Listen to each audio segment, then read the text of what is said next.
और गुज्जर जो है अपने स्वाभिमान पे जो है चोट पहुंचती है तो वो पीछे नहीं हटता भाई। को छेड़ने से जो है पूरे देश में भूचाल खड़ा हो जाए। और वो चाहते हैं कि इस देश के अंदर सस्ती सीने पे गोली खा के मर गए। कहाँ गई एलआईयू?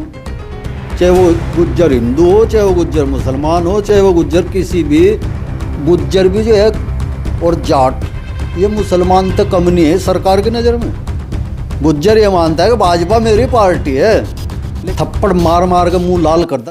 दोस्तों नमस्कार, मैं अनिरुद्ध चौहान, स्वागत आप सभी का गाम गुवांढ में।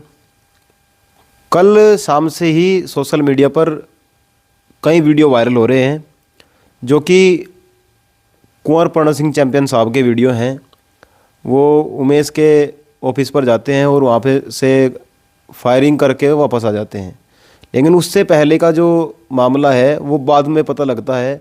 और इससे जिसमें वीडियो में गाली देते हुए भी उमेश जो वहाँ से विधायक हैं खानपुर विधानसभा से, वो कई बार ऐसा पहले भी कर चुके हैं। वो जानबूझकर चैंपियन साहब को उकसाते हैं और फिर कुछ ना कुछ बवंडर हो जाता है। ये पिछले कई लंबे अरसे से चला हुआ है। उसी विषय पर बात करने के लिए अभी हम गांव जगनपुर में हैं। बड़ा मशहूर गांव है और शामली ज़िले में कैराना विधानसभा में जिनसे हम आज इस विषय पर बात करने के लिए आए हैं, उनका बड़ा नाम है एडवोकेट ब्रह्मपाल सिंह गुर्जर, जो लगातार समाज में जितनी भी चीज़ें होती हैं, चाहे वो कोई घटना हो या फिर एजुकेशन की बात हो, समाज में नए सुधारों की बात हो, हर विषय पर अपनी बात खुलकर रखते हैं। और सबसे बड़ा जो मुद्दा आज का चला हुआ है ये चैंपियन साहब वाला, इसमें नई नई चीज़ें रोज़ निकल कर आ रही हैं। सोशल मीडिया पर बहुत सारे लोग लिख रहे हैं कि वहाँ चलो, उन सभी पर बात करेंगे। सबसे पहले वकील साहब आपका स्वागत है गाम गुवांढ में। गाम गुवांढ चैनल का मैं स्वागत करता हूँ। अनिरुद्ध भाई आपका भी स्वागत है।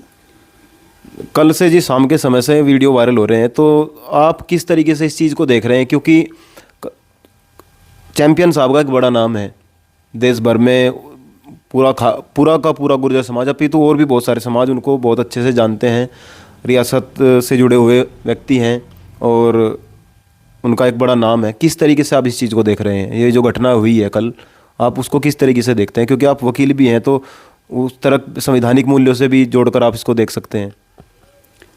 जहाँ तक इस घटना का संबंध है, ये घटना मेरी जहाँ तक जानकारी है एक साजिश है। इस घटना को इसलिए किया गया कि ताकि कुंवर पर्ण का जो स्तर है इस देश के अंदर, इस देश का ही नहीं, जहाँ तक भी गुज्जर बसता है, कुंवर पर्ण जी को जो है में लोग अपना मानते हैं और अपना हीरो भी मानते हैं एक तरीके से उन्हें, क्योंकि वो एक राजघराना रहा।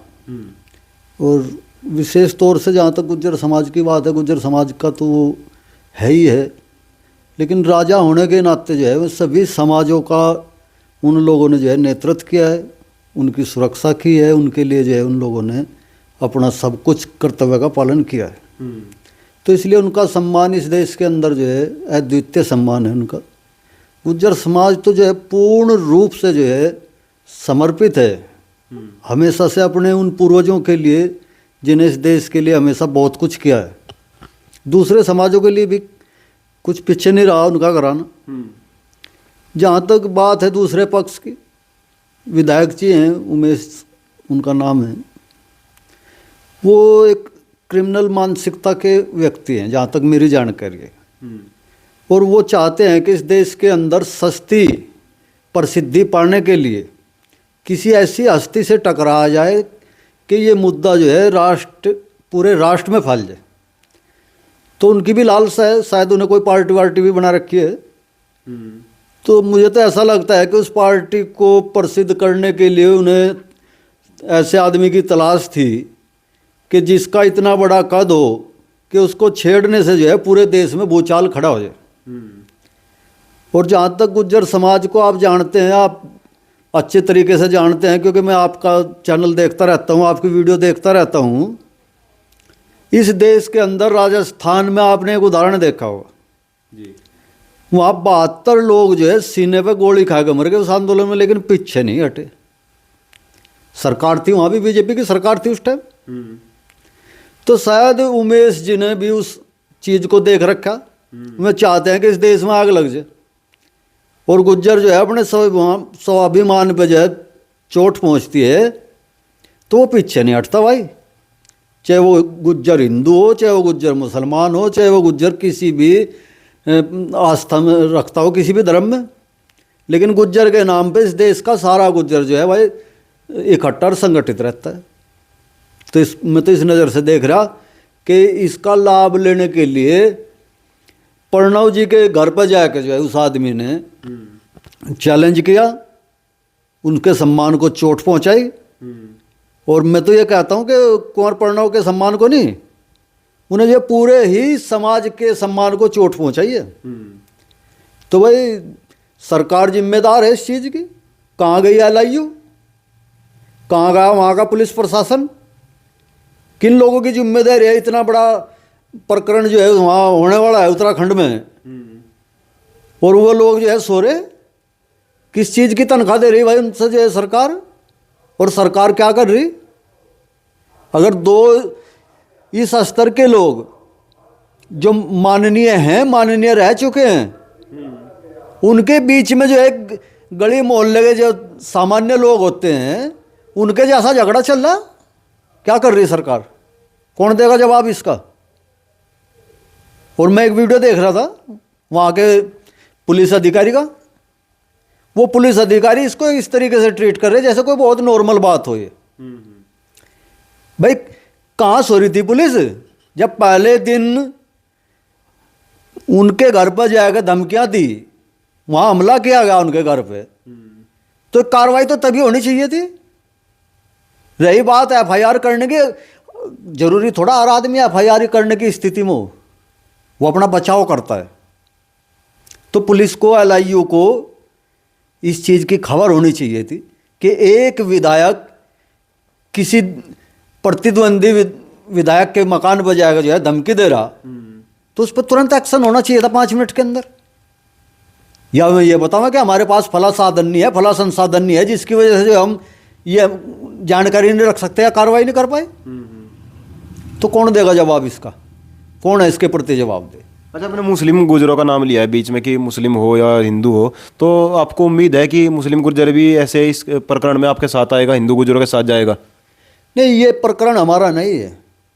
ये प्रकरण जो है समाज का है। जो अपने आप को गुज्जर मानता है और ये मानता है, बात कुंवर प्रणव जी की नहीं है। इसी आदमी ने पिछली बार मैंने सुना था, मेरी जानकारी में आई थी ये चीज़, कि इसने ये जो महल है राजा साहब का, उस पर कहीं कोई थोड़ा बहुत रंग वंग की जरूरत थी, तो उमेश जी ने उनको जो है ये कह के भिजवा दिया कि इस महल पे मैं रंग करवा दूंगा। अपने दायरे में रहना चाहिए उन्हें। वो समाज का महल है, ना कि चैंपियन साहब का। उस महल के लिए, उस विरासत के लिए पूरा समाज, चाहे हिंदू है या मुस्लिम है, उसकी सुरक्षा में खड़ा है। पहले भी ऐसे बहुत उदाहरण है, आगे भी आपको बहुत उदाहरण मिल जाएंगे। हिंदू मुस्लिम होना ये मैटर नहीं करता, मैटर आस्था और विश्वास। पूजा पद्धतियाँ हैं, ये वंश को नहीं बांट सकती। चाहे हम मुसलमान की पद्धति में जाकर पूजा पाठ कर रहे, चाहे हम सिख के रूप में कर रहे, चाहे जैन के रूप में कर रहे, किसी भी उसमें कर रहे, चाहे हम हिंदू के रूप में कर रहे, लेकिन हमारे माँ बाप, हमारे पूर्वज एक थे, एक हैं, हम उनको चोट नहीं पहुँचने देंगे। तो आप ये संदेह ना करें कि मुसलमान जो है सम्मान में जो है शामिल नहीं होगा, वो सबसे आगे खड़ा मिलेगा आपको।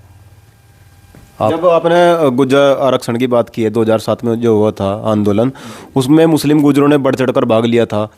और पहले भी कई बार ऐसा हो चुका कि उमेश जो विधायक हैं खानपुर से, उन्होंने पहले भी इनको कहीं ना कहीं, इसको आप ललकार कह सकते हैं, ललकार है कि आओ मुझसे लड़ो। तो कई बार ये भी सुना है मैंने कि बुढ़ों ने तो कहा रहे तो मूर्ख है, इसके साथ क्या लड़ना। तो ऐसी क्या जरूरत आ गई थी जो चैंपियन साहब को मजबूरी में जाके वहाँ पे फायरिंग करनी पड़ी? देखो, जहाँ तक फायरिंग की बात है, मैं फायरिंग का समर्थन नहीं करता, लेकिन आत्मरक्षा का अधिकार है इस देश में। कोई भी आदमी अगर अपने संपत्ति को, अपनी जान को, अपने सम्मान को अगर उसको लूटता देखेगा और सरकार और शासन समय रहते उसकी अगर व्यवस्था नहीं कर पाता, करने में जो है चूक करता है, समर्थ होता है, तो राइट है आदमी को अपनी प्राइवेट प्रतिरक्षा करने का। कितना समय बीता होगा इसके बीच में, ऐसा नहीं। अगर कुंवर प्रणव जी को पिस्टल निकालने का समय देती है सरकार, तो ये सरकार की विफलता है। मैं इसका समर्थन नहीं करता कि हथियार चलाने चाहिए, निकालने चाहिए, लेकिन दुख की बात है कि पुलिस प्रशासन, सरकार जो है, अब वो जनता को ये विश्वास दिलाना चाहती है, जनता में ये विश्वास कायम करना चाहती है कि सरकार आपकी सुरक्षा करेगी। जब इस स्तर के दो लोग हथियार निकालने में मजबूर हो गए, तो ये सबसे पहले पुलिस प्रशासन की विफलता है और सरकार की विफलता है। अच्छा चलो, आज ये तो जो दोनों पक्ष हैं हिंदू है, अगर बाई चांस कुंवर प्रणव सिंह जी की जगह कोई मुस्लिम पक्ष होता तो फिर कैसे हालात होते और तरीके से बात होती। अब तो गुर्जर समाज भी साथ जा रहा है, साथ देने की बात कर रहा है। अगर हमारी विरासत को छेड़ने की बात की तो ये कर देंगे। मैंने तो बहुत सारे लोगों के ये भी पढ़े हैं, जब घर न्योता देने जाओगे तो जीमने तो आना पड़ेगा, और भी बहुत सारी की बातें चल रही हैं। अगर इनकी जगह कोई मुस्लिम परिवार होता तो, क्योंकि यहाँ और भी परिवार हैं जो गुर्जर समाज से ही आते हैं, बड़े ताकतवर भी हैं, मजबूत भी हैं, तो अगर उनकी जगह कोई और होता मुस्लिम परिवार, तो फिर कैसे हालात होते? देखो, मुझे ये बात कहने में कोई गुरेज नहीं है अनिरुद्ध भाई, आप भी जानते हैं और ये पूरा देश जानता है। बीजेपी के लिए तो ये ऐसा हो जाता भाई, जैसे गरीब के घर में गाय ब्याह जाए ना, दूध होगा और मौज आएगी भी। तो अगर मुस्लिम होता इसमें कोई एक पक्ष, तो ये राष्ट्रीय मीडिया पे चल रही होती खबरें। इसको जो है इतनी बड़ी हवा दी जाती मीडिया के लोग कि पूरे देश में जो है ऐसा लगता है भाई बहुत ही बड़ी घटना घट गई। समझ रहे ना आप जी। और वैसे मैं आपको बता दूं, गुज्जर भी जो है और जाट, ये मुसलमान तो कम नहीं है सरकार की नज़र में।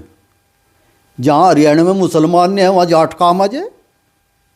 जाट ने कहते हैं कि यहाँ जाट नॉन जाट चलेगा, जहाँ मुस्लिम है वहाँ मुस्लिम नॉन मुस्लिम चलेगा मैटर। अगर दूसरा पक्ष मुस्लिम होता तो भाई साहब आपको जान बचानी भारी हो जाती है मीडिया से। 24 घंटे जहाँ भी देखते आप यही प्रकरण चल रहा होता, भाई मुसलमानों ने यूँ कर दिया, मुसलमानों के लिए यूँ कर दिया, और सारे हिंदू संगठन खड़े हो जाते भाई एकदम। उन्हें काम पा जाता, सरकार बनाने का जो है और आसान हो जाता उनका काम। तो ये मैं जहाँ तक समझता हूँ, गुज्जर समाज भी ऐसा ही है उनकी नज़रों में। हालांकि गुज्जर जो है ये मानता है कि भाजपा जो है भाई हमारी पार्टी है। ये बात सच है जी। मोस्टली 90% भी कह दो तो अतिशोक्ति नहीं होगी। गुज्जर ये मानता है कि भाजपा मेरी पार्टी है, लेकिन 90% ये सच है, 100 भी कह दो ज़्यादा नहीं हो जाएगा। भाजपा नहीं मानते गुज्जर मेरा है। ये एक तरफा प्यार है, जैसा आपने देखा होगा ना, वन साइड लव जी। ये वन साइड लव है। इसका परिणाम सामने आना गिरा। जहाँ जहाँ भी गुज्जर जो है इन्हें ऐसा लगता है कि इसका शिकार करना चाहिए, तो उसका ये शिकार कर रहे। और अब की बार तो शिकारपुर में बैठ के शिकार करें भाई, लंडोरे में शिकारपुर में। आपको शिकारपुर गांव पता होगा, वहीं पास में है जी जी। इसी रियासत का गांव है, लंडोरा रियासत का। जब था, अब तो परिस्थिति अलग है। तो आप भी उनके टारगेट हैं, मुस्लिम तो उनका टारगेट है ही है, लेकिन इस देश का मुस्लिम भी इतना कमज़ोर नहीं है कि उसको आप यूँ मच्छर की तरह मसल देंगे। वो भी सशक्त है, अपनी जगह खड़ा हुआ है, डटा हुआ है और डटा रहेगा। जाटों का आपने जिक्र किया कि जाट भी और गुज्जर भी इनके लिए ऐसे हैं जैसे मुस्लिम है। मतलब कहीं ना कहीं बैक्टीरिया का काम करता है कि इसको छिड़क दो और फिर। लेकिन 2014 में बहुत सारे मैंने जाटों से बात की, जाट भी कह रहे थे हमने ही बीजेपी को वोट दिया। वीडियो भी हमारे चैनल पर वीडियो है कि हमने दबाकर बीजेपी को वोट किया, युवाओं ने बीजेपी को वोट किया, गुजरों ने भी वोट किया। फिर जब वोटिंग का नंबर आता है तो उनके हो जाते हैं, और बिना जब कोई वो अपनी मांग रखते हैं, अभी आप देख रहे होंगे किसान आंदोलन चला हुआ है, उसमें उनको खालिस्तानी, पाकिस्तानी, जाट, मैंने तो बहुत सारे गुजरों को भी सुना भाई जाट हैं तो कहीं ही बैठ जा और पीसा बना के अपने घर चलते हैं। तो जाटों कहीं ना कहीं गुजरों को भी ये समझ में नहीं आ रहा। जब मैं इतिहास देखता हूँ तो फिर विजय सिंह फतीक भी नाम दिखाई देता है। तो क्या गुर्जर अपने पद से जो उनका मुख्य मार्ग था उससे हट चुके हैं? इसके लिए थोड़ा हमें पीछे जाना पड़ेगा। अभी 75 साल पहले आप देखेंगे तो यहाँ हुकूमत अंग्रेज़ों की थी, और देश में जो है बहुत लोग शहीद हुए देश को आज़ाद कराने के लिए। उन्हें बड़ी बड़ी कुर्बानियाँ दी, जिसमें गुज्जर, जाट, मुस्लिम सभी समाजों के लोग थे, कुछ के ज़्यादा थे कुछ के कम थे।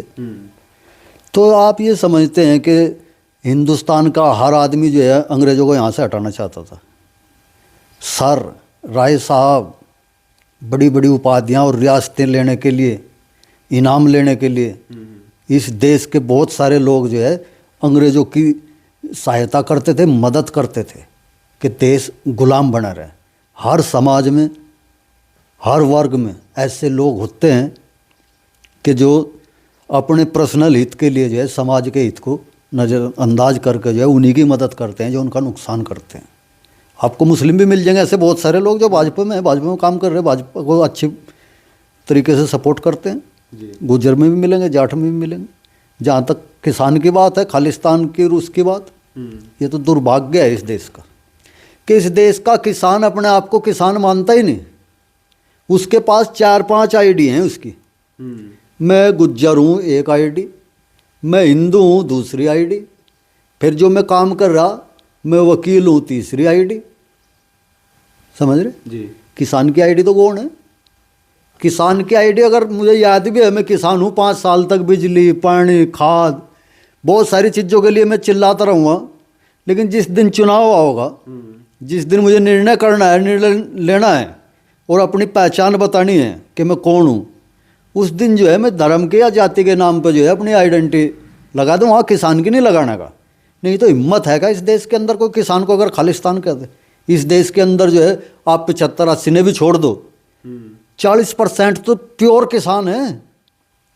थप्पड़ मार मार के मुंह लाल कर दे खालिस्तान का नाम लेने वाला अगर किसान को कोई खालिस्तानी कहते। उस आंदोलन चल रहा, वहाँ मरणासन स्थिति पे इतना लंबा जो है अनशन किया जगजीत सिंह डल्लेवाल ने। गांधी जी ने भी नहीं करा इतना बड़ा अनशन तो। और अनशन की जरूरत तब थी जब देश गुलाम था, या तो आज भी देश गुलाम है कि आपने अपनी बात कहने के लिए जो है अनशन करना पड़ता है। अगर देश आज़ाद है तो अनशन की आवश्यकता क्या है? इस देश का प्रधानमंत्री तक 13 महीने में जो है जागता है, उसकी अकल काम करती है कि मैं अपने किसानों से बात करूं जाके। क्योंकि किसान जो है अपनी किसान की आईडी छोड़ के विभिन्न आईडियों पर काम कर रहे हैं इस देश में, इसलिए कहा जा रहा। नहीं तो आंदोलन की तो जरूरत ही नहीं, जगह ही नहीं है इस संविधान में, कहीं आंदोलन की बात ही नहीं है। अपना विचार व्यक्त करने की बात है। इस देश के बड़े बड़े कोर्ट हैं, हाई कोर्ट है, सुप्रीम कोर्ट है, 100 मोटो सब तक संज्ञान लेने की पावर है। लेकिन दुर्भाग्य गरीब और किसान और मजदूर बिल्कुल नहीं दिखाई देता इस देश के कोर्टों ने। विषय से हटकर मैं आपको एक चीज छोटी सी बताना चाहता हूं, माफी चाहता हूं आप। जी जी जी बिल्कुल। लेखपाल राजस्व विभाग होता है ना, जी जी। किसान के नाम होते हैं खतौनी में। अगर लीप की भूल से, यानी लेखपाल की भूल से, कानूनगो की भूल से, किसी भी राजस्व अधिकारी की भूल से उस नाम में कोई गलती हो जाती है तो भाई साहब उसको सुधारने के लिए किसान ने मुकदमा करना पड़े। हमें तजर्बा करवाते हैं हम जी। गलती सरकार की, नाम वो गलत कर रही, कागज उसके पास, और सुधरवाने के लिए जो है 6 महीने तक हजारों रुपए का खर्च करेंगे आप और चक्कर काटते रहेंगे और वे डांट मारेंगे। आजाद है ये देश? गलती आपकी सरासर, उसमें कोई सुधार करने को तैयार नहीं। होना ये चाहिए अगर वो गलती होगी ना, तनख्वाह ले रहे, ट्रेनिंग है उन लोगों की, या तो उनकी ट्रेनिंग में कमी कर रहे हैं आप जी। अगर वो ट्रेनिंग के बाद भी गलती कर रहा तो फिर उसको हटा दो वहां से। किसान को उसका मुआवजा मिलना चाहिए। गलती कैसे होगी मेरे रिकॉर्ड में? तो ये बहुत सारी चीज़ें हैं। इन चीज़ों को जो है आप तभी संभाल सकते हैं जब आप सजग होंगे, जागरूक होंगे, चाहे वो समाज के प्रति हो, चाहे आपके अधिकार के प्रति हो। और इस देश के अंदर तो जो है आपने बहुत बहुत लंबे समय तक शासन करा, और ऐसा शासन करा आपने राजा मीर भोज के टाइम में और उससे पहले और बाद में भी, कि अगर किसी का माल लूट गया ना तो खजाने से उसको 10 गुना अदा कर देगा। FIR दर्ज नहीं की गई क्योंकि अपनी जिम्मेदारी मानते थे। इतना बढ़िया गुप्तचर विभाग था कि चोर, लुटेरा और लुटाया माल जो है 24 घंटे के अंदर जमा हो जाता था दरबार में आगे। आज कर देंगे लोग। ऐसे लोगों के हाथ में जो है सत्ता सौंप दी इस देश के किसानों ने कि अब उन्हें लात खानी ही पड़ेगी। उन्हें जो है आतंकवादी, खालिस्तानी, विदेशी फंडिंग, हलवा दिखाते हैं मीडिया पे, देखो कैसे हलवा खा रहे। बहुत बड़ी आश्चर्य की बात है, किसान के पास नया ट्रैक्टर है तो ये दिखाते हैं जी कहाँ से आएगा इतना लाख का ट्रैक्टर। अगर गाड़ी है तो कहाँ से आएगी जिस पे किसान जैसे कैदी हो, जैसे अंडमान निकोबार की जेल में बंद हो, ऐसी सोच है इन लोगों की। मैं यही कहना चाहूँगा। अच्छा, फिर मैं वही उसी टॉपिक पर आता हूँ। तो क्या जो दोनों परिवार हैं, परिवार में इसलिए बोल रहा हूँ क्योंकि दोनों परिवार ही हैं, एक तरफ विधायक हैं खानपुर विधायक उमेश कुमार और दूसरी तरफ कुंवर साहब हैं, चैंपियन साहब हैं। तो कोई ऐसा तो नहीं कोई एक पक्ष ये चाह रहा हो कि दोनों लड़ जाएं, तुम्हारा भी काम हो जाए, और जो चाह रहे हैं आग लगाना वो भी लग जाए और दोनों निपट भी जाएं? तो ढूंढना पड़ेगा कौन है तीसरा आदमी। निश्चित हो सकता है भाई उमेश जी भी साइड लाइन हो जाएंगे, वो भी जेल चले जाएंगे, और चैंपियन साहब पे भी जो है सरकार कार्रवाई करेगी। तो फिर तीसरा तो आओगे वहाँ, उस पर भी नज़र करो ना कौन है वो तीसरा। ये संभव है जो आपके मस्तिष्क में प्रश्न उठा, ऐसा हो सकता है कि कोई तीसरा आदमी जो है दोनों को नष्ट करने के लिए इस तरीके की परिस्थिति पैदा कर रहे हो। और हो सकता है भाई, खैर मेरे पर पहले टैग लगता रहा कि सरकार की खिलाफत करें आप। मैंने LIU का जिक्र करा अभी, लोकल इंटेलिजेंस यूनिट का जी। यह तो सरकार इतनी लापरवाह है कि उसे नहीं पता क्या घटना घट रही, उसके पास रिपोर्ट नहीं आती, और या रिपोर्ट आती हैं तो उन पर एक्शन नहीं करती, और एक्शन नहीं करती तो कोई ना कोई छिपा एजेंडा होता है उसका। क्योंकि होशियार आदमी और ताकतवर आदमी सामने नहीं आता, वो अपने हथकंडों से काम करता है। कोई तीसरा आदमी भी इसमें हो सकता है कि दोनों को जो है कानूनी शिकंजे में फंसा दिया जाए। मुहिम भी चलती है यहाँ, जिस आदमी पर 4 मुकदमे हो गए, हिस्ट्री सीटर होएगा, जो हिस्ट्री सीटर होएगा वो सरकार का मुर्गा बन गया। सरकार जिस दिन चाहे उस दिन जो है एनकाउंटर करवा दें उसका। गोड्डे तले देखी मुझे गोली लगी, वहाँ कोर्ट में आते रहे ना जी। तो एक तरफ सिपाही दे रहा उसके नीचे हाथ, और वो ऐसे चल रहा बोगले की तरह, समझ रहे। तो हो सकता है ऐसा भी कोई प्लान हो कि भाई 2-4 मुकदमे लिखो और ठोक दो, लेकिन ऐसा नहीं होगा। इस हिंदुस्तान में जो है बहुत बड़ा समाज है, बहुत बड़ा उसका पहरेदार है वहाँ चैंपियन का, कुंवर साहब का। तो ऐसे नहीं होगा कि उसको जो है बलि का बकरा बना दिया जाएगा। हाँ, कहीं जांच में जो है कोई चीज़ पाई जाती है तो उसके लिए कानूनी कार्रवाई की जाए, दोनों पक्षों पे की जाए, ये है मेरा विचार। तो जैसा बहुत सारे युवा जो हैं सोशल मीडिया पर कह रहे हैं, बड़े बड़े गांव से कई सौ लोग जा रहे हैं, तो आप उन्हें क्या कहना चाहोगे? अगर कोई इस तरह का मामला हो गया, कोई टकराव हो गया, तो बड़ी भयंकर स्थिति पैदा हो सकती है। आप उन्हें क्या संदेश देना चाहेंगे और क्या बताना चाहेंगे कि इस तरह का कार्य ना हो जिससे समाज में दो समाजों के बीच कोई टकराव हो? देखो, टकराव करने की स्थिति कर रही, मैं शुरू में ये बात कहता रहा आपसे कि ये जानबूझ के ही है ये स्थिति। जहाँ तक समाज की बात है, मैं पूरे देश के अंदर जो है गुर्जर समाज प्रबल है, बहुत मजबूत स्थिति में, और शांति प्रिय है, अनुशासित भी है। तो मैं ये कहना चाहूँगा कि अनुशासन के साथ जो है अपनी लड़ाई को लड़ा जाए। ऐसी बात नहीं है, अनुशासन में रह के ही हमें बहुत सारी लड़ाइयाँ लड़ी और भविष्य में लड़ी जाएंगी। जहाँ तक दूसरे समाज की बात है, दूसरा समाज भी समझता है इस चीज़ को कि उमेश जी जो है शायद यही सोच रहे होंगे कि मेरा समाज मेरे प्रति जो है सहानुभूति पैदा करेगा, लेकिन जहाँ तक मुझे जानकारी है उसका समाज बहुत ही बुद्धिमान समाज है। वो ऐसे लोगों की चालों को समझता है, वो उसको नकार देगा, क्योंकि वो एक जानबूझ के ऐसे व्यक्ति को टारगेट कर रहा जो एक चैंपियन है। छोटी चीज़ नहीं है, वो कोई बदमाश नहीं है जी। वो राजशाही परिवार से कोई लफंगा नहीं है, सड़क चलता कोई गुंडा नहीं है। वो एक समाज का जो है नगीना है, और समाज अपने नगीनों को कभी नहीं खोना चाहेगा। वो उसके लिए जो है हर यत्न करेगा, हर प्रयत्न करेगा, कानूनी भी करेगा, सामाजिक भी करेगा, जो भी आवश्यकता होगी उस तरीके से जो है सहयोग करेगा। चलो, बहुत बहुत धन्यवाद आपका। और सोशल मीडिया पर 2 दिन से लगातार, कल से और आज तक, अभी तक ज़्यादातर पोस्टें मैं जो देख रहा हूँ उसमें ये लिखा हुआ है, अगर घर न्योता देने आओगे तो जिमन तो आना पड़ेगा। मतलब जीवने का मतलब है खाना खाने के लिए आना पड़ेगा। और हम और भी लोगों से जानने की कोशिश करेंगे समाज में जाकर कि उनको क्या लगता है, वो क्या कहना चाहते हैं इसके बारे में, इस तरह की घटनाओं के बारे में। और मैं सभी से यही निवेदन करूंगा, जो समाज है वो कोई ऐसा कदम न उठाए जिससे ऐसी स्थिति उत्पन्न हो जिससे कहीं किसी को जेल में ना जाना पड़े, क्योंकि सब निमट जाता है फिर आदमी जो है सोचता रहता है कि ये कदम मैंने क्यों उठाया। आप यूं ही अपना प्यार बनाए रखेगा गाम गवान नेटवर्क के साथ। जय हिंद, जय भारत।